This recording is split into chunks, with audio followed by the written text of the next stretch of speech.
I am a feminist, and I believe that everybody should be paid the same. And that's why I chose wage gap. I initially knew that women, on average, were paid 80% of what men were paid. I also knew that this affected minority and others. But I didn't know why this was happening, or who else it affected, or what impact it had on their everyday lives. Then I started my research to find answers for these questions. I used many searches like why is this happening, wage discrimination, and wage gap. I came across this photo. It's his and hers. It shows a man getting a full dollar and a woman only getting 80% of one. When you think about the 80% gap, you don't see it as much, 80 cents to every dollar. Then you change it.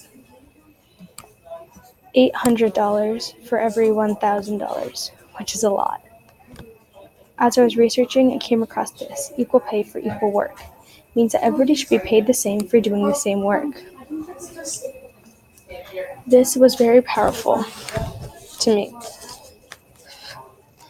The gender wage gap should be closing, but it may be getting larger. In 1979, a woman of color was paid 95% of a white woman, and now they are paid 82%. A man of color was paid 80% of a white man, and now they are paid 70%. It's crazy that this is growing instead of closing. This chart shows a white man compared to an Asian woman, white woman, African American woman, and Hispanic woman.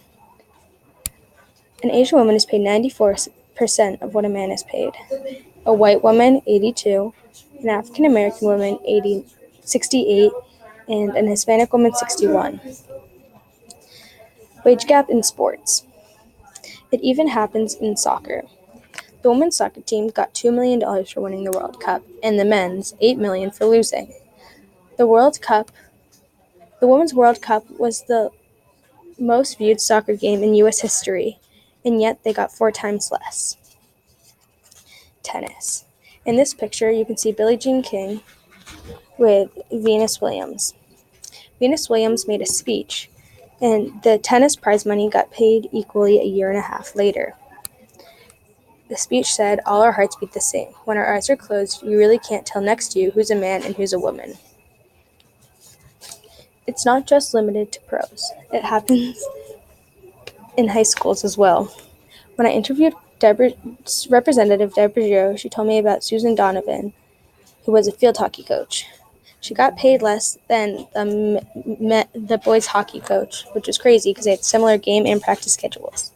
Then I looked at famous people, and Beyonce came up. She had the quote, "Ask anyone, man or woman, do you want your daughter to have 75 cents when she deserves $1? What do you think the answer would be?" This is powerful because it makes you connect to someone that you love and how you would feel if this happened to them. Then I came across Jennifer Lawrence.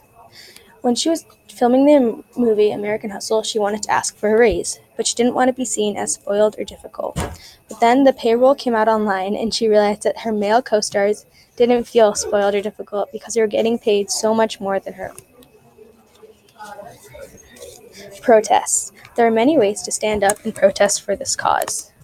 One of which is Equal Pay Day, which is April 2nd, 2019. You can protest or post on social media that day about how you feel. You can also do it any day, because it's always great to support a cause that you believe in. At the end of my search, it helped me with my communication skills and trained me to do extensive research and dig deep.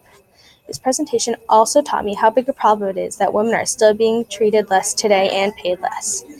This has many effects on minority and women all around the U.S., and we need to fix it.